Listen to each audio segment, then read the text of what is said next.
Hi there, you lovely lot, and welcome to the latest episode of Pat's Procrastination, brought to you by the Pat's Propaganda YouTube channel.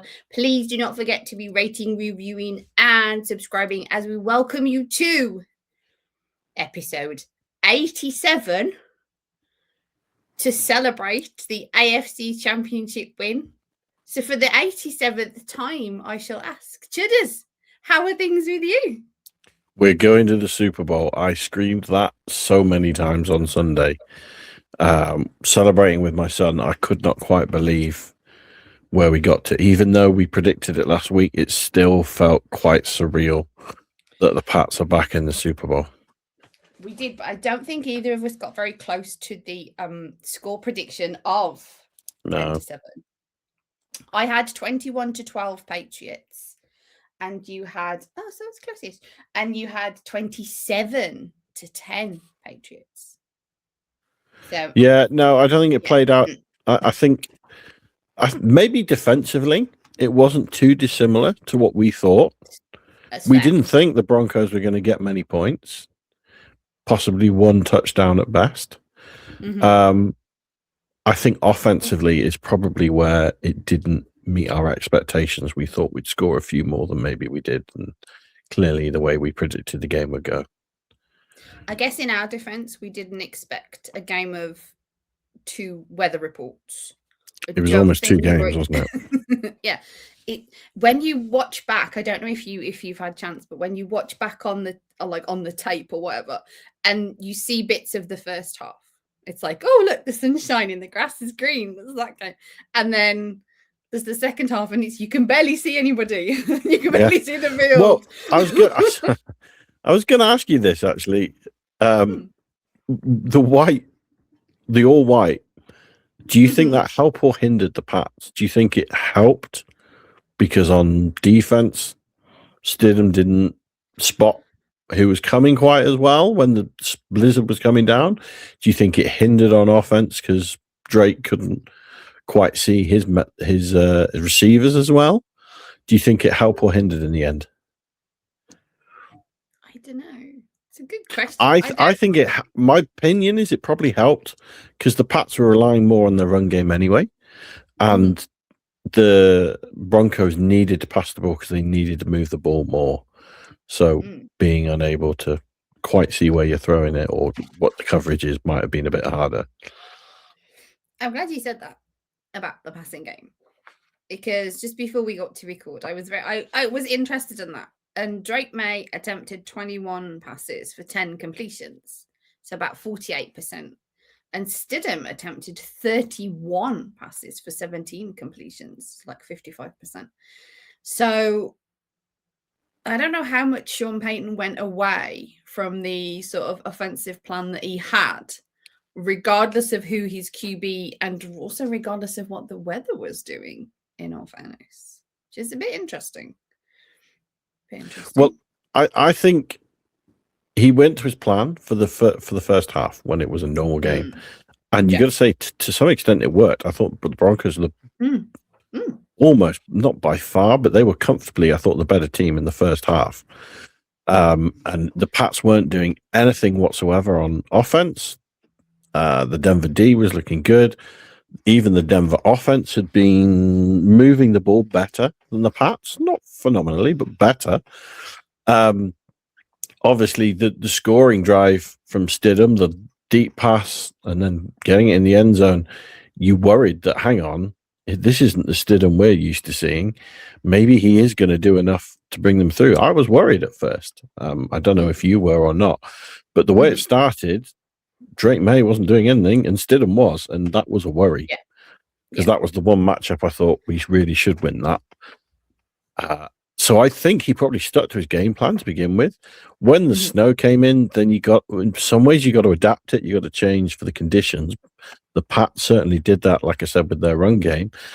Broncos had to move the ball because it wasn't often, if it had stayed the way it was in the first half, and obviously they only needed a field goal to tie, you'd be thinking, okay, if we can get to maybe the Pats 40-yard line, that's enough for us to go for the kick.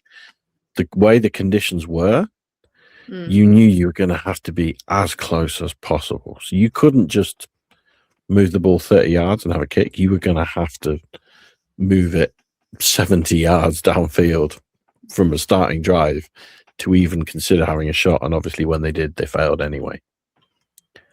One of the things that Vrabel said, if we don't turn the ball over, they can't score. Definitely. That was the difference. You'd probably say those 2 turnovers were ultimately what cost the Broncos the game, because I thought they had all the momentum. They were playing the better. I thought this has been a rubbish first half. We're going to have to make changes at halftime on defense and offense to stop them moving, to start scoring points. I thought, right, we're going to have a different game in the second half completely, which I know we got, but for different reasons. To then cough the ball up the way Stidham did, and I'm sure you've got a comment about the refs for that, but to cough the ball up the way they did, that turnover changed the momentum completely. Suddenly, the Pats got something out of nothing, and you just felt like, okay, they've got their tails up now. They're coming for blood. And then, likewise, obviously, to end the game, basically, to the interception from Gonzo is basically what ended that game. You thought they're not even getting the ball back. They ain't going back down again. They're not going to have enough time. Conditions are going to be too bad. That's game, set, match. Mm-hmm. But surely you're with me on the officiating thing where that should have been a defensive touchdown. It should have been a defensive touchdown. That was a live ball. It was poor refereeing. Yeah. It was obviously a bad call, but when it is that close, and so when there's plays like forward momentum, let's say, when they blow the whistle, technically before a play has possibly ended, but they're doing it to prevent injury. When you've got a running back who's trying to charge forward, there's 6 defensive who are all over him. He's getting driven backwards. They'll blow the whistle to say, okay, enough is enough. Forward momentum. We know where we're going to mark it. Let's call the play dead there. Yeah. When a defensive player is scooping the ball up 15 yards away from the end zone, even if you're going to call the penalty, let him finish his run, call the penalty, or rescind it as they did, review it the way that happens, but at least you know the full outcome of that play to then make a decision rather than, well, okay, we've scuppered you. If that had been the difference in the game, and the Pats hadn't got the touchdown, or had only kicked 3, or they'd even turned the balls over themselves, in the red zone and hadn't come away with anything, whatever. If that had been the difference in the game, how fuming Pats Nation, or whichever team it was that was on the other end of that call, you'd be absolutely livid. That should have been a touchdown. Ultimately, it did make a difference. So let's just hope for better officiating in the next game. Indeed. Did you have any fun adjectives? Not many. There wasn't much. I didn't make many notes, to be honest with you. I think some of it might have just been stress related initially. I did get a Gibbons with the takedown towards the beginning of the second quarter. He's my guy anyway. And I did get a rah type thing. Wow. Yeah. Did you write rah, or did you? I did. Just make a noise of rah and think, or mentally note that? No, both. I made the noise and wrote it down. Okay. Probably misspelt it completely, but I know it's your rah. You can spell your rah how you want to rah. A little raw, and I'm quite short, so it is quite small. And then like a mouse. Me. That's all. And then the second quarter, when it was, the defensive touchdown that should have been got a boo in my notes, and I did actually write boo. Boo. How many O's? Boo. People don't want to know this. 1, 2, 3, 4, 5, 6, 7. 7 O's. 7 O's on that boo. That's about as exciting as my notes got. Other than that was bleep. Henry got the first down. And good with 1, 2, 3, 4, 5 O's. Okay. Smack out by Jones. And then the Broncos had to punt. It was at the beginning of the fourth quarter, my apologies. And the Broncos had to punt. So it was a good smack out by Jones. So those are the highlighted aspects. Who's on your good list then, Claire? Who's on my good list? Gibbons for stepping up with Spillane having to be in and out due to injury. I know he went really hope he's going to be fit. Yeah. I know he went, but he came back. But I really hope he's going to be fit to go in 2 weeks. I think the kind of I'm basing this on zero, but my opinion. The kind of guy that Spillane is, if it's something that he can, if there's something that he can sort of push through to a degree, he's pain management maybe to help. He's definitely the kind of player that wants to be out there. But I think they all are, right? I think they all are now. I mean, the Will Campbell whole putting him on IR for his own safety kind of thing to stop him playing sort of thing. I think it's a big mentality of the team right now, is because they're all they're all they need. Am I right in thinking that Spillane was the only injury question mark that came out of the game? And I know he played, so maybe it isn't a question mark, but there wasn't anyone else that triggered to my memory that came out of the game or missed significant time, or even that we've got an IR to come back now, because everyone's pretty much raring to go now with Hollins back as well. The only person that Landry. Yeah, I was just going to say the only person that didn't play, so not a game injury, but a possibly due to come back situation is Harold Landry. With this Spillane thing, I think he was the only player that we know of as we record this on Tuesday that sustained any sort of injury, took time out of the game. But like you said, he went to the tent, he went to the locker room, but I understand he came back. I don't know how many snaps he played afterwards. I'll be honest with you, I didn't have that down.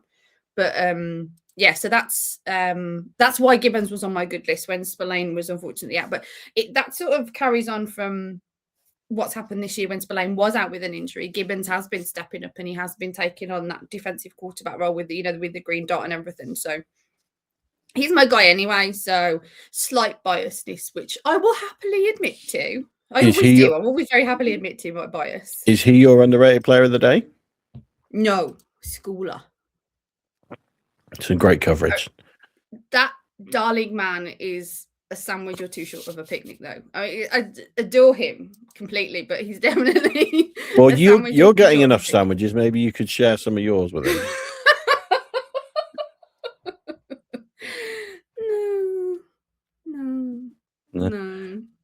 No, I agree with Schooler. I was really worried about kicking the ball to Mims. He's returned the ball very well. Before the game, I was thinking just kick it out of the end zone, kick it on the sidelines. Just don't give him an opportunity to return. In a game where I was hopeful and that Stidham wasn't going to be good enough to beat you, any other weapons or plays where they have the opportunity, where they have been explosive in the regular season, trying to take those away from them. Obviously, the Pats didn't. I mean, they kind of did it a couple of times. They didn't do it every time, but it seemed like every time he caught the ball, Schooler was there just to tackle him straight away immediately. He had a good day's coverage. Who's on your good list? Because you always ask me this. I've got a couple more actually, but I wonder, have you got any that I've got? Who's on your good list? Gonzo is getting my underrated player of the day. He was very high on my good list. Oh, okay. 5.5 sacks, tackle for loss, sack, pass breakup, and obviously as I said earlier, the key interception really there too. Yeah. Are you ready for this to ice the game? No. I thought he was good. He obviously did get beat for the long throw from Stidham. Yeah. Needs to go against him. But generally, his day I thought was pretty good. It just shows the nature of a corner, though. You get beat on one play, and it can be the difference in the whole game. And it wasn't in the end. Pats won, but one play can make a real big difference there. That's the fickleness, because you said the same thing about the kicker, though. I'm not ready to sort of the kicker quite as much as you maybe when he has a bad game, because of the expectation, as you say, the expectation of one missed kick. And so, yeah, I think that's the nature of kicking. Now, they obviously missed this weekend. I was talking generally, but yes, I'm not holding those. The first one, though, I was disappointed they missed the first one, which I know was 63, was it? But he had the legs. Yes. He just Oh, yeah. blew it wide right. Mm. Which was a shame. It's a tough kick. I'm not saying it wasn't, but that was the one I genuinely thought at that moment. It was Get before that the one. snow, wasn't it? But it was windy. Yeah, get that one. And I think genuinely that could be enough. And then missing the second one, which was conditions, obviously. Yeah. Was far, far more understandable. Well, not more understandable. I guess the first one with distance, it's really hard. But the second one, you thought, okay, it's just going to be ridiculous to kick here. But then, speaking of kicking, the block, which I didn't realize till after the game that he'd even got a fingertip to block that. I was too busy celebrating, jumping down with my son when he missed it. And they showed the replays to realize it was tipped at the line. But what a tip that was, that made the difference in the game as well. There's quite a few plays that I was just going to say there's like 3 plays, isn't there, that you could really, the Gonzo one that you mentioned, the interception, the tip, the field goal tip by Leonard Taylor III. I want to give it, I'll make sure that we say his name because he was like practice squad guy and things like this, brought in from the Jets and stuff. So he may not have his name out there enough. So make sure that we say Leonard Taylor III as much as possible because that was a serious play that made a serious difference. The May play for the first down where he called his own number. I know obviously it wasn't a scoring drive or anything like that or preventing scoring, but it sort of sealed the end of the game by getting that first down. So there are some plays, because looking at the game as it is, you look at the low scoring game and things like that. If you put on paper a couple of these things, it just makes it sound like, wow, that was wild because of these different significant things. Well, no, I think May with his legs made a real difference in the game. Made a real difference. 65 yards from 10 carries. And there was a few first downs in there, a few big yards. It really made the difference having that mobility at quarterback. And obviously, I feel like this feels very pointed. I don't know what you're talking about, Claire. But he wasn't able to deliver with the arm. It wasn't a good day passing. Flea flicker was good. That worked well to Hollins. But generally, and obviously in the second half, it was hard to complete anything. But yet again, it wasn't a great performance from May. And I'm not going to get into next week, but I do think the conditions played a part into that. And I'm hoping the conditions won't be that way in a couple of weeks. I do think his O-line is still not holding up exactly the way that we'd like, particularly left tackle, which I know you agree with me about that. So that's definitely something that we can look to improve. He moves on before I have a chance to make any points. Well, so you can bring up any points you want, Claire. I'm going to jump back. Yep. I'm not submitting. I will jump back quickly. You mentioned Hollins, and I wanted to mention his name. Granted, 2 targets, 2 receptions, 51 yards. He didn't have like a breakout game or anything. There's 2 things. There was a pass to, I want to say it was either to Pop or Booty. I should have wrote this down. There was a pass towards the side to, was it Booty?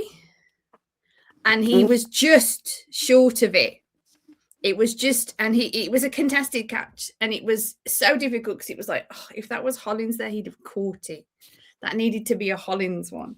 And when he did make his catch, I can't remember which catch it was. I'm sitting there on the flea flicker. There's such a torrent of emotions here, folks, because he catches it like, I love him. Damn it. I feel like he might be your underrated player of the season. Someone you wanted to hate. Yeah, he's my favorite receiver. No, actually, no, he's not my favorite receiver. There's so many of them. I love them all. But yeah, I am so aboard this map train. It's just insane. But yeah, anyway, moving it along. Crazy with the O-line saying like I agree with you. No, I'm ready to give Campbell a chance. I know he's been struggling. And I've got stats that are comparable, not too bad, to the Bucks left tackle, but I won't bore you with them. The one thing I found interesting, though, was Tristan Wirfs of the Bucks in the regular season, because obviously they haven't made the postseason, so I can't compare. Had 23 total pressures, and Campbell has had 26 in the regular season, and they have both played reasonably similar snap count. Campbell 782 and Wirfs 778. And I just find that interesting. And I just think the problem is, as a fan, you look at numbers and you're like, oh, but then you have to watch what's going on as well. Because he has been struggling. And I completely submit to that. He has been struggling.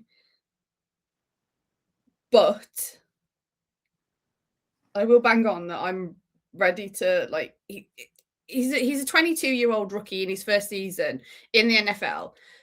So full of passion that I think it's overflowing. And he's just coming off his first injury as well. He's got some gremlins, but I have full faith in the coaching and the coaching staff that next season they can get even more out of him. I hope they can get more out of him in 2 weeks. I hope they give him help in 2 weeks. That too. I'm not signing off the Super Bowl. I think either way, it's a point of assessment for the off season, and maybe we can do an off season show about that. No. Because he's not been good enough the past 6 weeks for left tackle. It's not a one-game thing. It's a multiple game thing. It's against the top rushers, which the more you win, the more you're going to play against top rushers.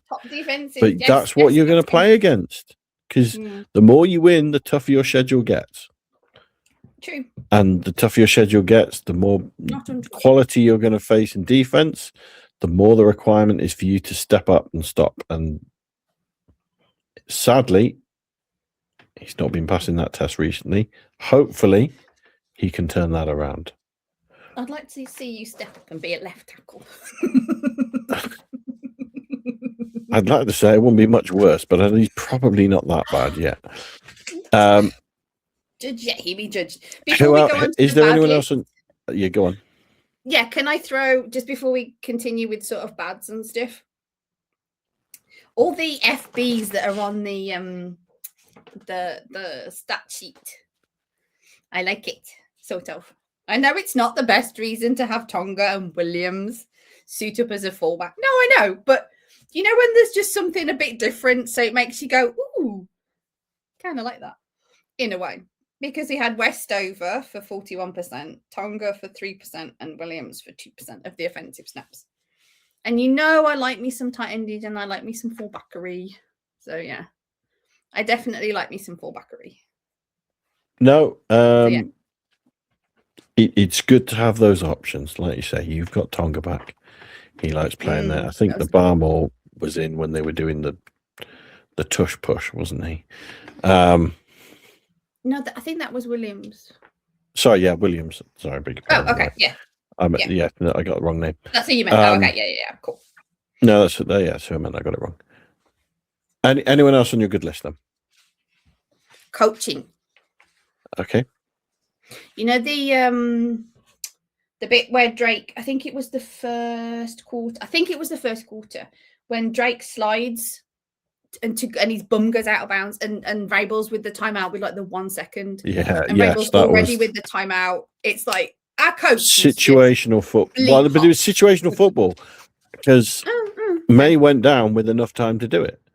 He could have easily kept running, but he wouldn't have got out of bounds in time, or he wouldn't have gone down in time. But I'm giving him credit, which I hope is due, because he went down and gave coach time to get that time out. I mean, they missed a kick anyway, didn't they? I think. Was that the one they missed? That was a 63-yarder they missed anyway, I think. But they at least, the operation was correct. Oh, and I missed a boom Oh no! Oh gosh! That's why he was on my that's why he was my underrated player. I've just noticed in my notes. Schooler with the takedown of the punt return. That was literally in the very beginning of the first quarter. And then I've got a big boom. Just 2 O's. There we go. Mm. Do we get even more fabulous words for a Super Bowl, or is it the same catalogue?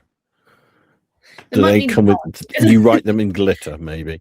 There might be a blank page because I'm that sleep deprived and that sort of anxious and hyped up and full of sugar and things like this at like 1-2 o'clock in the morning that you might get nothing but just gibberish. We'll see in 2 No weeks. comment. No comment to that. So who's on your bad list? Such shade. Other than me. You're not on my bad list. The start was on my bad list. The start was a bad boy. But yeah, I had the start. I had passing lacking, but obviously that transpired a lot to do with the weather as well. That was a bit of a yeah. Stidham, question mark. Should he be on the bad list for him? Poor guy. Yeah. Just I was trying to think. That's at least two former. It's at least two former Pats that I think it would be fair to credit with Pats wins this year. Because Romo missing the kicks and now Stidham coughing the ball up in the red zone for the Pats. That's at least two former Pat. We just need to get a former Pat on all 31 teams, and then that's the key to victory. We'll have to look up who's on the Seahawks if there's anyone there. I don't know. Practice squad. I mean, who was it that's got Cole Strange and everything? Is that Miami? Was that Miami that was? Possibly, yeah. There's because Cardona. There was like Strange, Cardona. There was proper starters. Yeah. Like, never mind that kind of, where they pick up someone off a practice squad and they elevate them for a week or two. It was none of that. It was like proper guys. And we beat them twice, so whatevs. Anyway. A side note, I am loving the meltdown of I think the Steelers are now not going to do anything with Mike McCarthy as a coach. Bills can't seem to find a coach yet. I find it hilarious. Bills. Yeah. Hilarious, the coaching search they've been having so far, that it's all working out for the Pats long term as well as short term at the moment. Okay. Any other notes on the game, Claire, you have? On the game itself, no, I think there's I threw in Ponder and Woodson, Patriots understanding the landscape of the game. Those are all on my good list. I was frustrated at how they were so constantly trying to run it up the middle of the offense. I started to get frustrated with McDaniels as to why he kept doing it. Now I appreciate why he kept doing it in the weather and things like that, but it kept seeming like, look, it's not working. Do something else. Was a bit of it. It was a bit. Yeah, I think it was fighting the clock as much as you're fighting yards at that point. Yeah, it was certainly the second half. It was occasionally successul. Stevenson would break one through for 10 yards. He'd then have three that would hit the line for no gain or 1 yard. But those were driving. It occasionally was working. I think it was just trying to tire them out. Yeah. And it obviously helped the occasions that Drake May had to go as well. He made some good yards. One stat, a miscellaneous stat for you that jumped out to me and entertained me, was that now since the 21st of December 2025, a few weeks ago, just before Christmas, Mike Vrabel has now won more games with the Patriots in that time than the Titans have won since they fired him. I like that. This is the apples and grapes thing, though. I like that. I like that stat. Oh, that's the thing with liking it.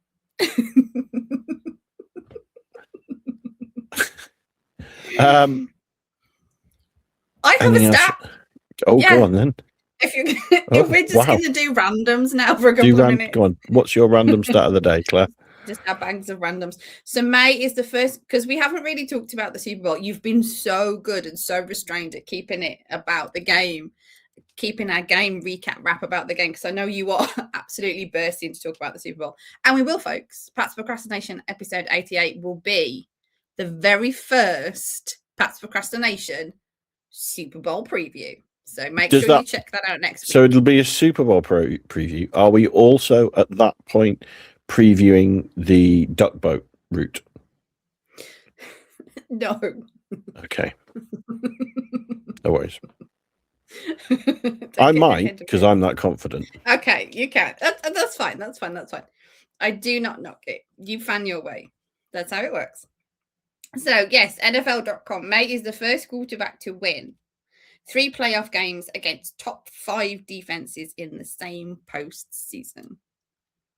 So, people should know this and be aware of this. I am struggling so hard not to come out with lots more response to that. But it's a good stat. And I think it's more of, you're going to see another tough defense. And I like the fact that Pats are prepared for that. Now, we haven't been that successful against it, let's be honest. But you can argue that Pats are ready for it. Here type thing. They found the ways to win. They found the ways to win. That's what I meant. But it's not going to be daunting to them. It's not like they've had a cakewalk and then suddenly this is the first defense they're going to face, because that's not going to be the case. I also like the fact that the Seahawks have only played division rivals. That's the 3rd time they've played those teams for their route to the Super Bowl.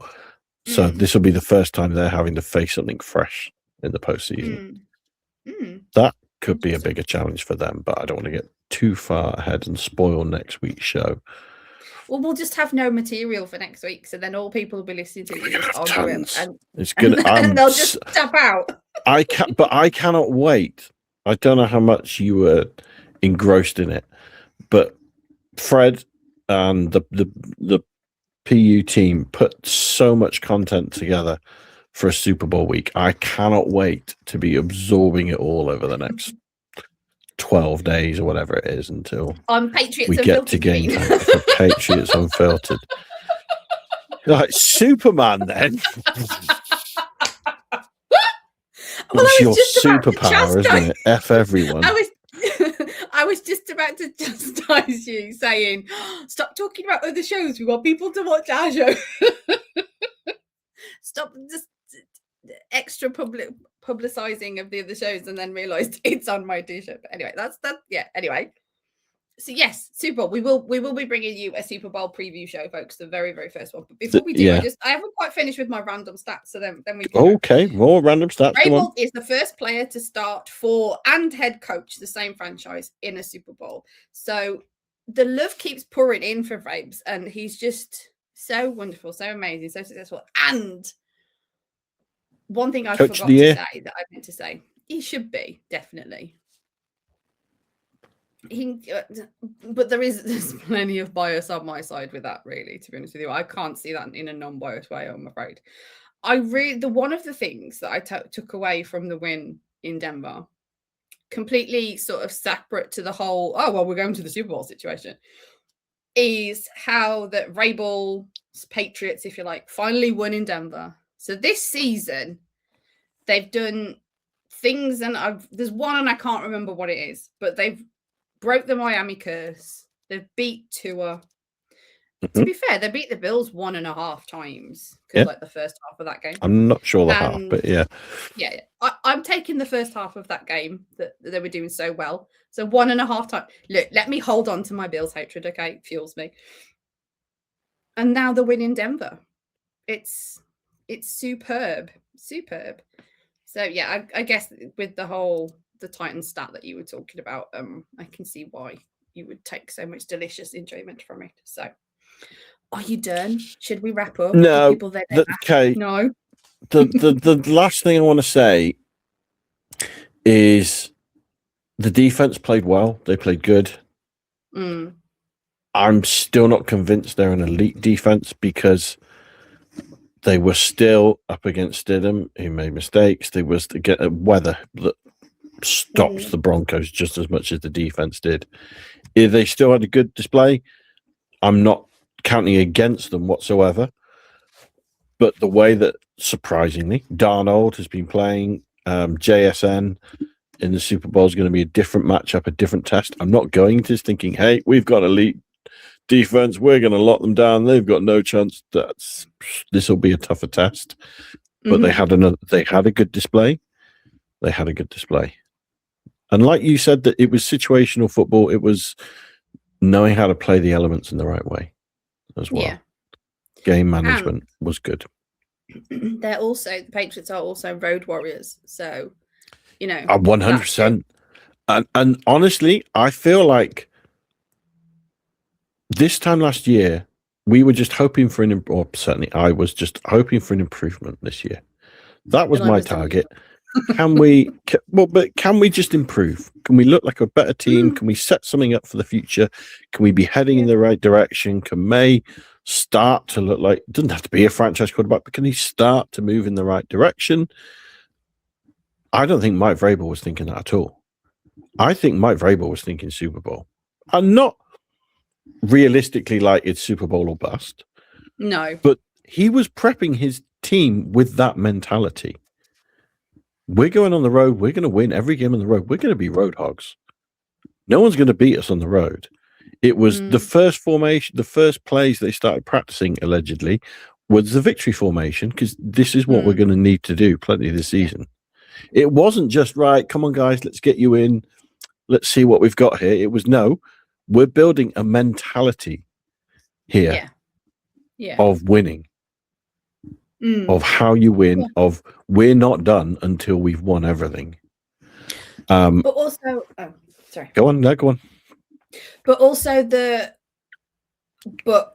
I know it's sort of a bit, almost a cliche now. We're all we need. It is. It has always been. This is what we've got. Don't look outside. We are what we have got. There's no this guy coming in to save you or whatever. We are what you have, but that's all we need to have, and we're going to be successful. And take responsibility for your own actions and be there for your teammates. I think it's so complex. You can't just sum it up with all due respect, you can't just sum it up with that. It just feels like they have taken it. Vrabel almost took it down. He almost took the whole thing apart brick by brick, and it has been rebuilt. And I think that they've built way more than what was anticipated by probably 99.9% of Pat's Nation, in all fairness. As positive as you may be, and as a sort of naive as you, I know you like to brand it for me and stuff like that, I still don't think there was many people that were like really super confident that they were going to make the Super Bowl. I agree. So all we need, that mantra. I think they've enjoyed that. They've embraced that. They've used that as a personal challenge to themselves, collectible accountability. I think that's worked. It's a good one. But why do we have to but it? Because I don't think even at the trade deadline we thought we'd be going to the Super Bowl. Now, if you could rewind the clock and said, guys, you're going to the Super Bowl, do you wish they'd done more at the trade deadline, maybe, to try and pick someone up?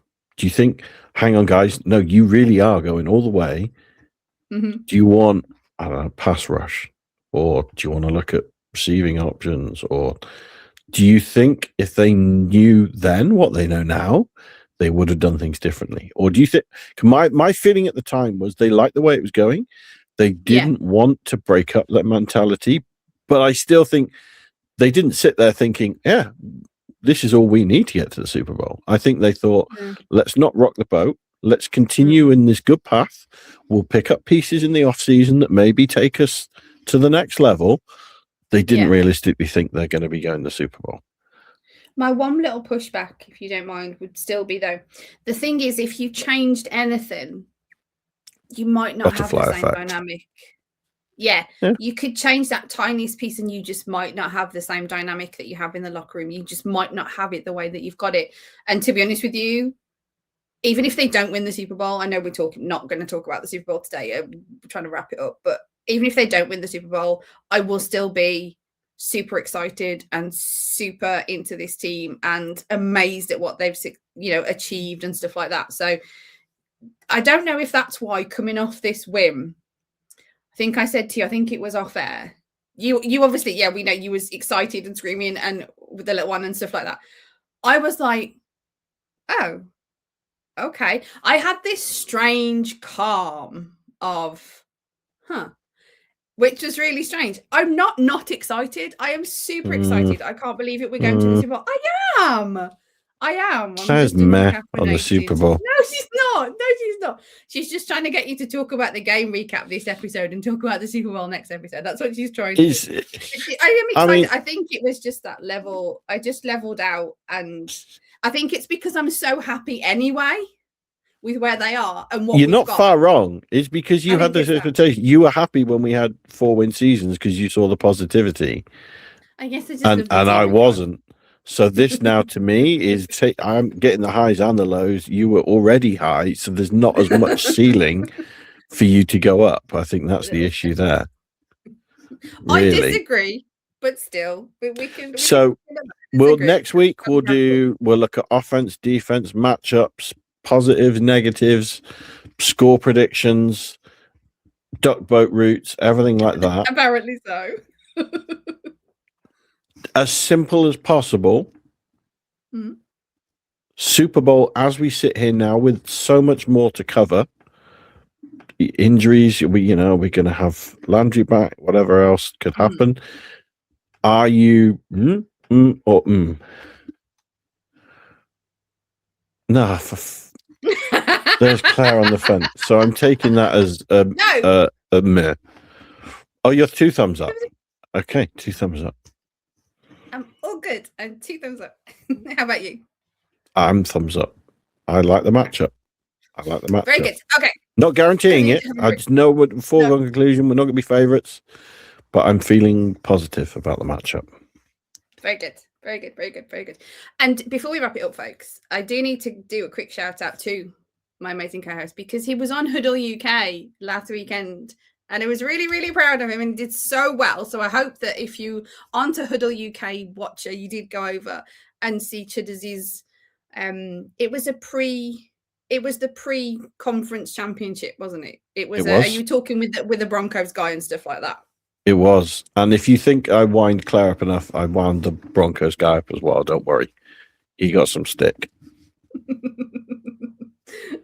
So I hope you've checked that out too, folks. So that is it for Pat's Procrastination, episode 87, brought to you by the Pat's Propaganda YouTube channel, discussing defense wins championships, folks, as we run the AFC Conference Championship.